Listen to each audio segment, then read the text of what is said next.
नमस्कार, स्वागत है आपका। मैं हूं आपके साथ अनामिका पांडे। बिग एक्सक्लूसिव देख रहे हैं आप। पश्चिम बंगाल के चुनाव सिर पर हैं और देश के सबसे बड़े सूबे उत्तर प्रदेश के चुनाव कुछ महीनों बाद या अगले साल होने वाले हैं और इन चुनावों से पहले एक बार फिर बाबरी का राग अलापा जा रहा है।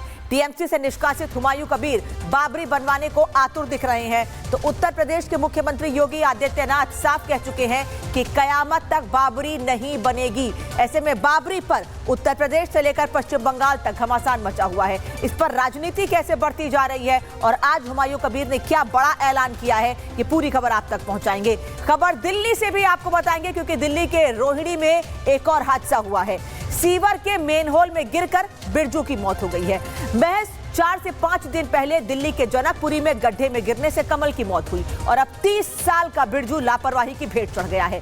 रात के अंधेरे में अपने घर की तरफ बढ़ा बिरजू सिस्टम की लापरवाही का शिकार हो गया है। नोएडा का युवराज, दिल्ली का कमल और अब बिहार का बिरजू, तीनों की मौत हो चुकी है और कारण सिर्फ और सिर्फ प्रशासन जो सोता रहा, प्रशासन की लापरवाही और लोग मरते जा रहे हैं। सवाल आज सिस्टम से लेकर सरकार तक पूछेंगे कि आखिर लापरवाही लगातार सामने क्यों आ रही है और इन मौतों का जिम्मेदार आखिर कौन है, लापरवाही कब तक होती रहेगी। तीसरी खबर आपको बताएंगे माया नगरी मुंबई से, जहां एक्टर रणवीर सिंह को धमकी मिली है। हालांकि कोई पहली बार नहीं है जब किसी अभिनेता को धमकी दी गई हो, लेकिन बार बार ये गैंगस्टर बॉलीवुड को निशाना बना रहे हैं। कभी हत्या कर दी जाती है तो कभी हत्या की धमकी दी जाती है, लेकिन इन मामलों में गिरफ्तारी एक भी नहीं हुई है। कहां है माया नगरी की पुलिस? क्या है पुलिस व्यवस्था, कानून व्यवस्था? मुंबई में लगातार धमकियां मिलती जा रही हैं, लेकिन पुलिस हाथ पर हाथ धरे बैठी है। इन सभी खबरों पर विस्तार से जानकारी देंगे, लेकिन सबसे पहले बात करेंगे राज्यसभा से आ रही बड़ी खबर की। राज्यसभा में गूंजा है रोहिणी में गड्ढे से मौत का मामला। पंजाब के आम आदमी पार्टी सांसद अशोक मित्तल ने जिक्र किया है कि ऐसी घटनाएं सबसे ज्यादा शर्मनाक हैं। अशोक मित्तल जो कि आम आदमी पार्टी के सांसद हैं, उनका कहना है कि ऐसी घटनाएं शर्मनाक है। नोएडा के सेक्टर 150 में जनकपुरी और रोहिणी में मजदूर की मेन होल में गिरने से मौत के मामले सामने आए और उसी को आज सदन में उठाया गया है। बता दें कि राज्यसभा में यह मामला उठाया गया है। क्या कहा है सांसद ने, सुनिए। मैं आपके माध्यम से सरकार का ध्यान एक ऐसे विषय की ओर खींचना चाहता हूं जो दर्दनाक भी है और शर्मनाक भी। हाल ही में 16 जनवरी को नोएडा में एक 27 वर्ष युवक युवराज मेहता की खड़े पानी में डूबने से मृत्यु हो जाती है। वो कार के सनरूफ से निकलकर 90 मिनट तक अपने स्मार्टफोन की रोशनी से मदद की गुहार लगाता है, अपने पिताजी को अंतिम काल करता है। लेकिन सर, आपदा टीमें सुस्त, प्रशासन निष्क्रिय और हम उस युवक को खो देते हैं। सर, बात यहीं खत्म नहीं हो जाती। इसी दिल्ली में 5 फरवरी को दिल्ली के जनकपुर में एक नौजवान की मोटरसाइकिल सहित गड्ढे में गिरने से पूरी रात तड़प कर मृत्यु हो जाती है। कुछ नहीं हुआ सर उसका।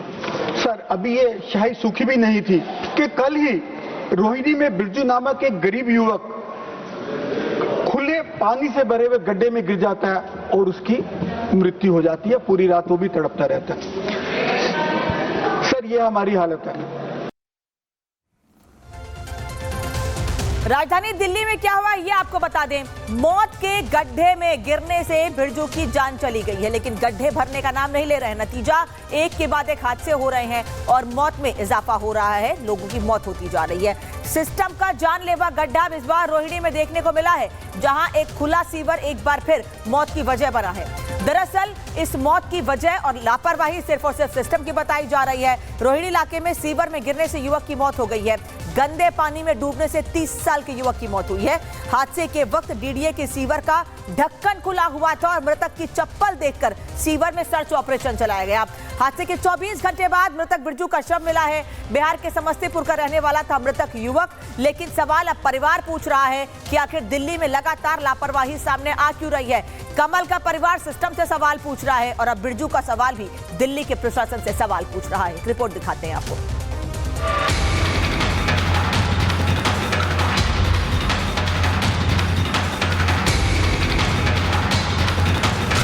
पहले जनकपुरी, अब रोहिणी।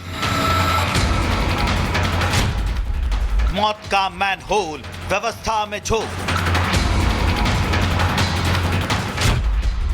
जान का दुश्मन, सिस्टम का गड्ढा। राजधानी दिल्ली का सिस्टम मानो गड्ढे में नीचे और नीचे गिरता चला जा रहा है। इतना कि एक बार जो इस गड्ढे में गिर जाए, बाहर उसके मौत की खबर ही आती है। पहले जनकपुरी और अब रोहिणी, सिस्टम का गड्ढा लोगों के लिए जान का दुश्मन बन चुका है। ये गड्ढा सिस्टम की नाकामियों को उजागर करने के लिए काफी है, जिसका उदाहरण रोहिणी के सेक्टर 32 स्थित बेगमपुर इलाके में देखने को मिला, जहां खुले सीवर में गिरने से 30 साल के युवक की मौत हो गई। युवक की पहचान बिहार के निवासी बिरजू कुमार के रूप में हुई है, जो दिल्ली में मजदूरी का काम करता था। दिल्ली के रोहिणी इलाके में कल देर रात एक शख्स जो कि सीवर में गिरने से उसकी मौत हो गई। डीडीए की तरफ से यहाँ पर देखिए काम किया जा रहा है, फ्लैटों का निर्माण यहाँ पर किया जा रहा है, लेकिन आसपास कई ऐसे देखिए सीवर लाइनें यहाँ पर बिछाने के काम के दौरान उसके जो है होल को खोला रखा गया। वहां पर जाते जाते एक शख्स जो है उसमें गिर जाता और उसकी देखिए मौत हो जाती है। इन रास्तों पर देखिए यही वो सीवर है जिसके दाएं बाएं अगल बगल आप देख पा रहे होंगे पत्थर लगा दिया गया, इसको पूरी तरह से ढक दिया गया और इसी में गिरकर उस शख्स की मौत हुई थी जब वो यहाँ से अपने देखिए जहां पर उसका ठिकाना है वहां पर रहने के लिए जा रहा था। बता दें कि हादसे के दौरान बिरजू अपने दोस्त के साथ था। पूछताछ के दौरान बिरजू के दोस्त ने बताया कि हादसे से पहले दोनों ने शराब पी थी और नशे की हालत में दोनों उस रास्ते से गुजर रहे थे। तभी बिरजू का संतुलन बिगड़ा और वो खुले सीवर में जा गिरा। इसके बाद फौरन पुलिस को हादसे की सूचना दी गई। पुलिस और फायर ब्रिगेड की टीम ने फौरन रेस्क्यू ऑपरेशन चलाया, लेकिन बिरजू की जान नहीं बच पाई। सीवर से उसकी मौत की खबर के साथ सिर्फ उसका शव ही बाहर आया, जो कहीं ना कहीं सिस्टम को कटघरे में लाकर खड़ा करता है, क्योंकि जिस सीवर में बिरजू गिरा वो डीडीए की जमीन पर बना हुआ था, यानी सिस्टम का गड्ढा।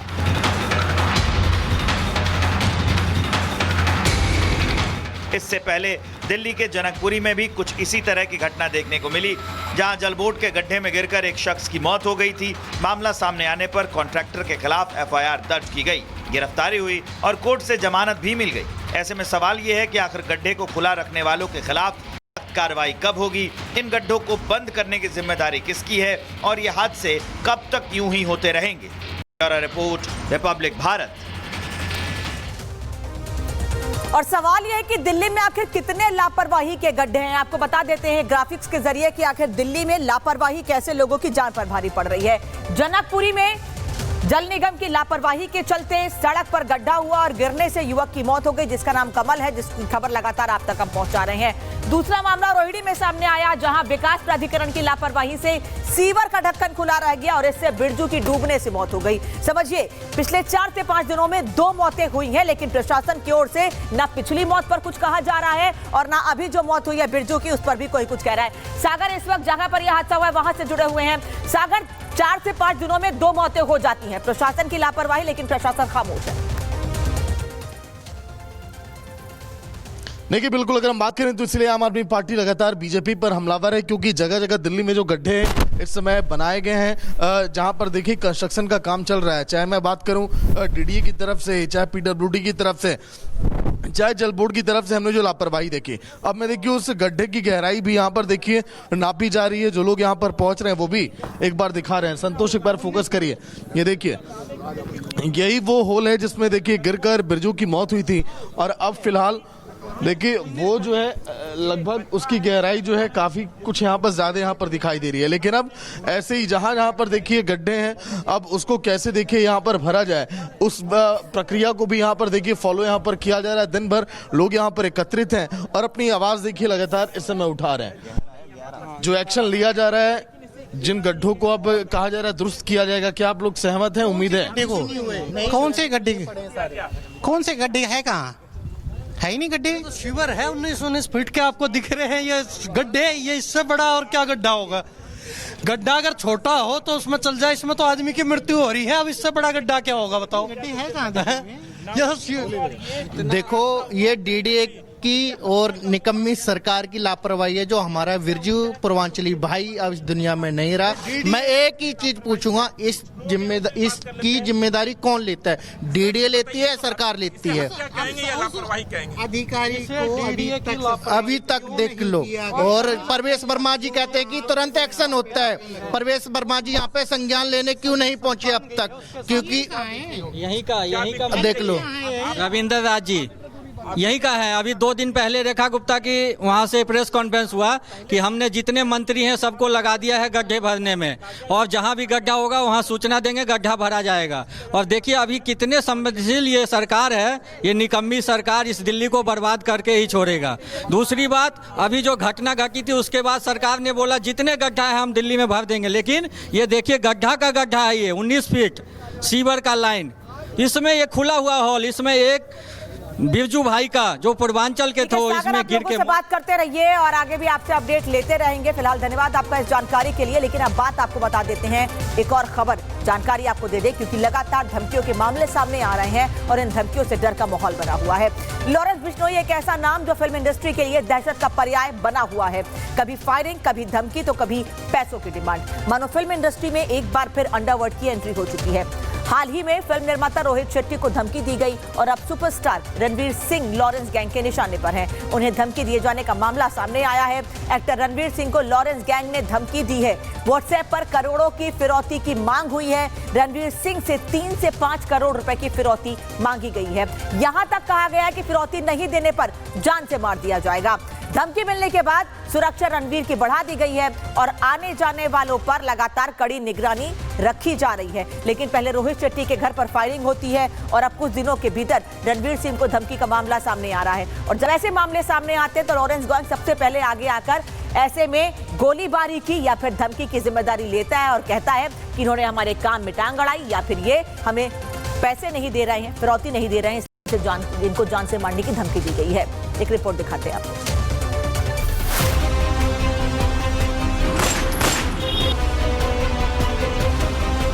बॉलीवुड के धुरंधर को धमकी, पहले सलमान फिर रोहित, अब निशाने पर रणबीर।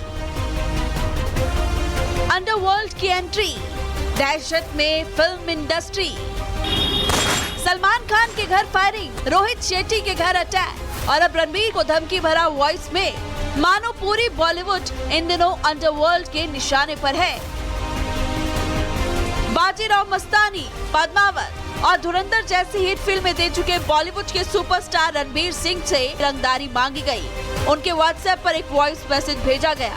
धमकी भेजने वाले ने खुद को लॉरेंस गैंग का सदस्य बताया है। इसी बिल्डिंग के 26वें फ्लोर पे 2602 फ्लैट नंबर है, वहां पर रणबीर सिंह, दीपिका पादुकोण रहती हैं और मुंबई पुलिस ने ऊपरी जो विंग है वहां पर सुरक्षा व्यवस्था बढ़ाया है। मुंबई पुलिस की टीम मौजूद है। रणबीर सिंह के मैनेजर को व्हाट्सएप मैसेज वॉइस नोट भेजा गया जिसमें कहीं कहीं कहा गया है कि अगर 3 से 4 करोड़ रुपया नहीं देते तो रणबीर सिंह को जान से मार दिया जाएगा। इधर धमकी मिलते ही रणबीर सिंह ने दादर पुलिस से शिकायत दर्ज कराई, जिसके बाद मामले की गंभीरता को समझते हुए मुंबई पुलिस ने रणबीर सिंह की सुरक्षा को बढ़ा दिया है। रणबीर सिंह के फ्लैट पर 6 गार्ड्स तैनात किए गए। साथ ही क्राइम ब्रांच की टीम मैसेज भेजने वालों की तलाश में जुटी है। बता दें, बैंड बाजा बारात से फिल्मों में डेब्यू करने वाले रणबीर सिंह आज करीब 400 करोड़ रुपए के मालिक हैं। इसके अलावा रणबीर सिंह की ब्रांड वैल्यू लगभग $170 मिलियन बताई जाती है। रणबीर फिल्मों के लिए 30 से 50 करोड़ रुपए चार्ज करते हैं। वही ब्रांड एंडोर्समेंट्स में 3 से 5 करोड़ रुपए और सोशल मीडिया पोस्ट से लगभग 80 लाख रुपए तक की कमाई करते हैं। इसके अलावा रणबीर सिंह मुंबई और आसपास में कई प्रीमियम संपत्तियों के मालिक है। इसमें वर्ली में 40 करोड़ रुपए का 5 BHK अपार्टमेंट, बांद्रा में समुद्र के किनारे 119 करोड़ रुपए का क्वाड्रप्लेक्स, प्रभा देवी में 16 करोड़ रुपए का 4 BHK फ्लैट, अलीबाग में 22 करोड़ रुपए में खरीदा गया विला शामिल है। साथ ही Ranbir Singh Range Rover, Aston Martin, Jaguar, Mercedes Benz और लैम्बोर्गिनी जैसी गाड़ियों के मालिक है। गौरतलब है कि रणबीर सिंह हाल ही में अपने काम के लिए काफी चर्चाओं में है। उनकी धुरंधर बॉक्स ऑफिस पर धमाल मचा रही है, जिसका दूसरा पार्ट जल्द ही रिलीज होने वाला है। हालांकि रणबीर पहले स्टार नहीं जो लॉरेंस के निशाने पर आ गए हों। इससे पहले सलमान खान के घर पर लॉरेंस गैंग ने फायरिंग करवाई थी। हाल ही में रोहित शेट्टी के घर पर अटैक की जिम्मेदारी भी लॉरेंस गैंग ने ली। कनाडा में कपिल शर्मा के कैफे पर अटैक के तार भी लॉरेंस गैंग से जुड़े हैं। साथ ही दिशा पाटनी के बरेली स्थित घर पर फायरिंग, यूट्यूबर अलविश यादव के घर के बाहर और सिंगर सिद्धू मूसेवाला की हत्या में भी लॉरेंस गैंग का नाम सामने आया। ऐसे में सवाल है कि क्या एक बार फिर से बॉलीवुड में अंडरवर्ल्ड की एंट्री हो गई है, क्योंकि एक के बाद एक फिल्मी सितारों पर हमले, धमकी और वसूली की घटनाएं उस दौर की याद दिला रही है जब फिल्म इंडस्ट्री अंडरवर्ल्ड के रहमो करम पर चला करती थी। Bureau report, Republic Bharat.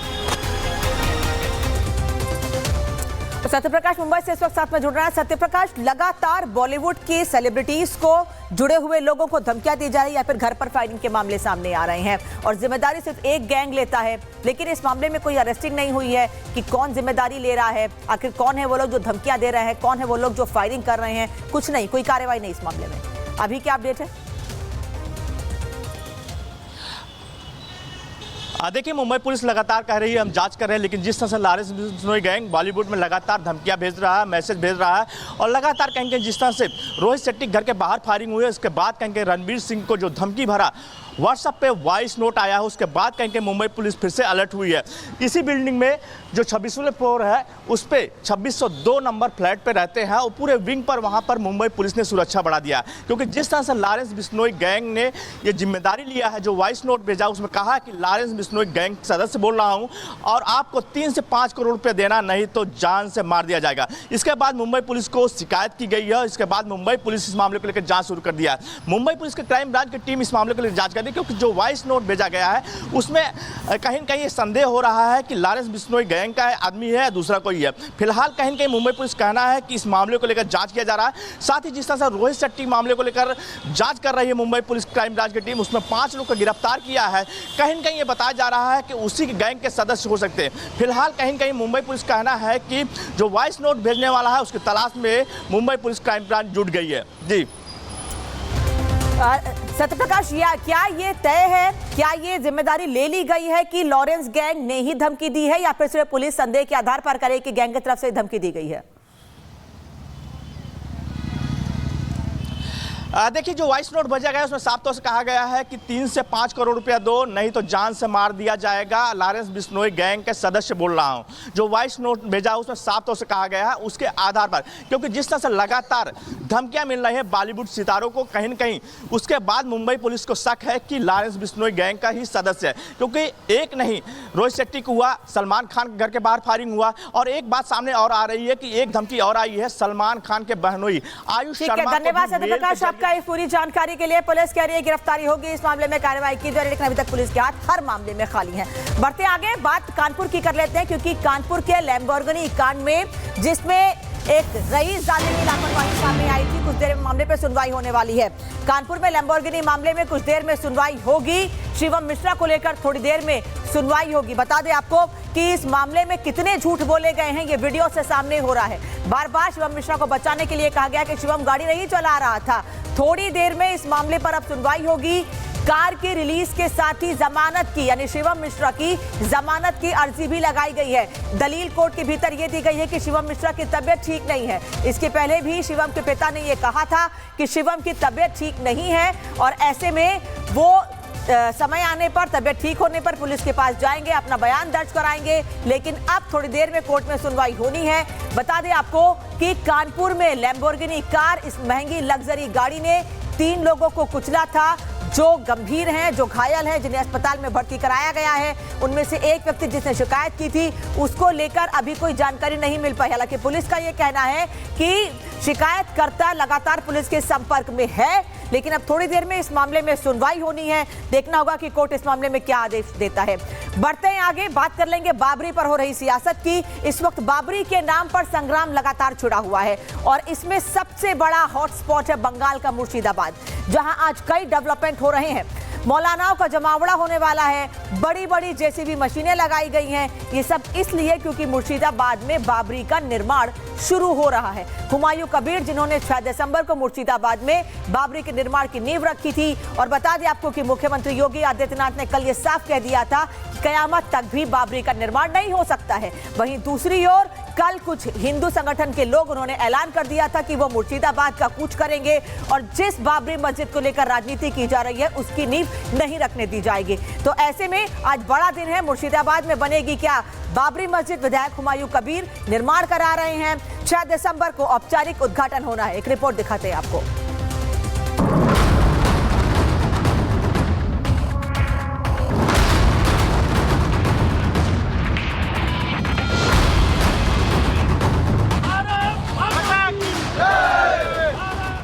को लेकर यूपी से बंगाल तक बवाल मचा है, हंगामा हो रहा है।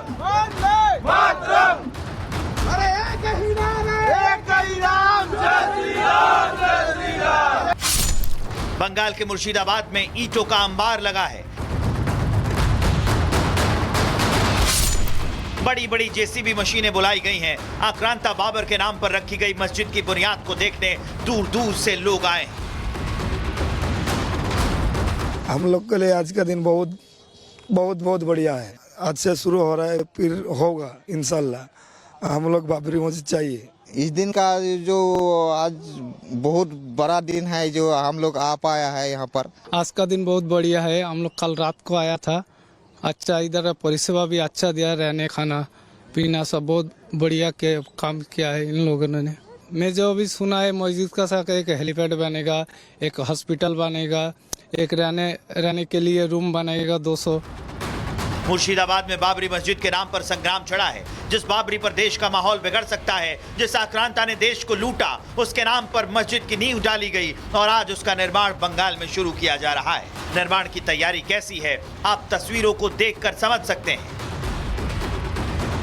निर्माण होने से पहले 1000 से 1200 मौलाना और मुफ्ती कुरान की तिलावत करेंगे। 2 लाख से ज्यादा लोगों के पहुंचने का अनुमान है। बताया जा रहा है कि मस्जिद बनाने में 2 साल का वक्त लगेगा, जिसे बनाने में 300 करोड़ रुपए खर्च होंगे।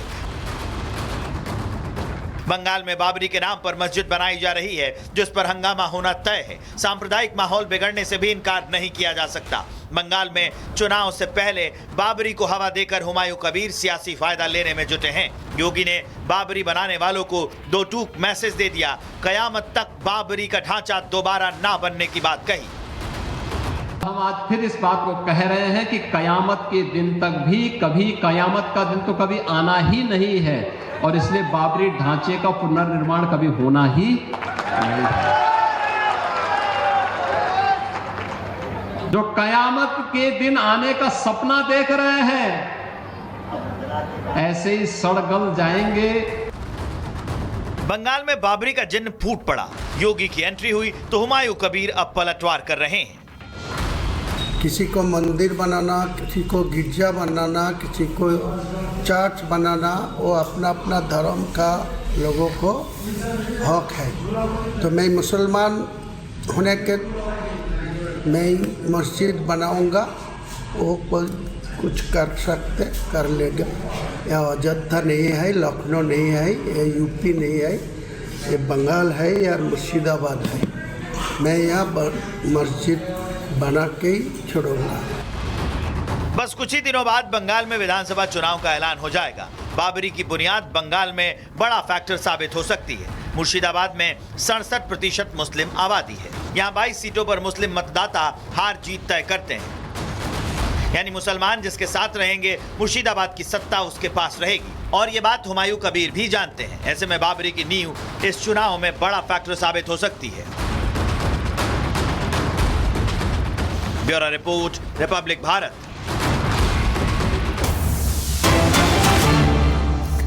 और भोपाल में एमबीबीएस छात्रा की खुदकुशी का मामला सामने आ रहा है। पीजी के बाथरूम में मिला है एमबीबीएस छात्रा का शव के पास ही पुलिस को एक एसिड की बोतल मिली है। पोस्टमार्टम रिपोर्ट में एसिड से मौत की पुष्टि हुई है। सेमेस्टर पेपर बिगड़ने से मानसिक तनाव में थी छात्रा, जिसका नाम रोशनी बताया जा रहा है। रोशनी गांधी मेडिकल कॉलेज में फर्स्ट ईयर की छात्रा थी, जिसका शव मिला है। शव के पास ही पुलिस को एसिड की बोतल मिली है और पोस्टमार्टम रिपोर्ट में भी एसिड से ही मौत की बात कही जा रही है। मृतक छात्रा का नाम रोशनी बताया जा रहा है। दरअसल बताया ये भी जा रहा है कि पेपर बिगड़ने से, पेपर में गड़बड़ी होने से तनाव में थी छात्रा और ये माना जा रहा है कि इस वजह से उसने आत्महत्या की है। अभी तक बहुत पुलिस की ओर से साफ नहीं कहा गया है कि आखिर आत्महत्या क्यों की गई है, लेकिन जो उसके साथी हैं, जो उसके क्लासमेट थे, उनसे पूछने पर यह पता चल रहा है कि उसका पेपर खराब हुआ था और इस वजह से वो परेशान थी, तनाव में थी, जिस वजह से रोशनी ने आत्महत्या की होगी। बड़ी खबर आपको कानपुर मामले में बता दें, कानपुर लैम्बोर्गिनी मामले में कुछ देर में सुनवाई होगी। कार की रिलीज के साथ जमानत की अर्जी लगाई गई है। एक्सीडेंट में गाड़ी रिलीज कराने के लिए के साथ ही लगाई गई है जमानत पर अर्जी।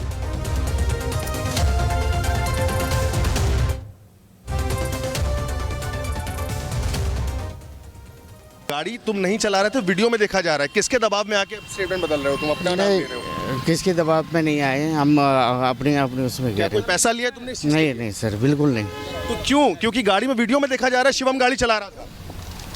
सर। वो जो देख रहे हैं वो जैसे शीशे वगैरह तोड़ के रहने वाले हो आप?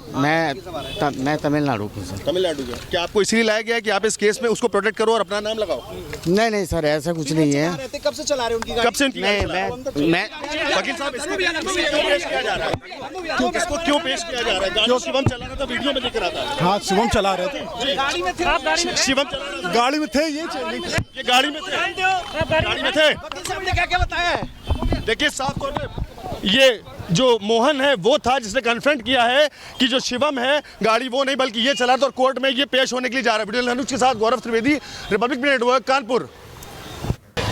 कानपुर लैम्बोर्गिनी एक्सीडेंट मामले में आपको बता दें जो वकील है वो आज एक दूसरा जो ड्राइवर है उसको पेश कर रहे हैं। आप गाड़ी चलाने का दावा आप कर रहे हो, क्या आप गाड़ी चला रहे थे उस दिन? जी गाड़ी में चला रहा था। गाड़ी में तो शिवम को देखा गया, शिवम वो उनको खींच के हमने ड्राइविंग सीट पे बिठाए गए। हम एकदम से पहले तो गाड़ी वो चला रहे थे। क्या नाम है आपका? मेरा नाम मोहन है सर। मोहन, गाड़ी तुम नहीं चला रहे थे, वीडियो में देखा जा रहा है, किसके दबाव में आके स्टेटमेंट बदल रहे हो तुम, अपना नाम ले रहे हो? किसके दबाव में नहीं आए, हम अपने अपने उसमें वकील है वो आज एक हम एकदम से पहले तो गाड़ी वो चला रहे थे। क्या नाम है आपका? मेरा नाम मोहन है सर। मोहन, गाड़ी तुम नहीं चला रहे थे, वीडियो में देखा जा रहा है, किसके दबाव में आके स्टेटमेंट बदल रहे हो तुम, अपना नाम ले रहे हो? किसके दबाव में नहीं आए, हम अपने अपने उसमें क्या कोई पैसा लिया तुमने इस चीज़ नहीं नहीं सर, बिल्कुल नहीं। तो क्यों? क्योंकि गाड़ी में वीडियो में देखा जा रहा है शिवम गाड़ी चला रहा था। सर वो जो देख रहे हैं वो जैसे शीशे वगैरह तोड़ के रहने वाले हो आप? मैं तमिलनाडु को सर। तमिलनाडु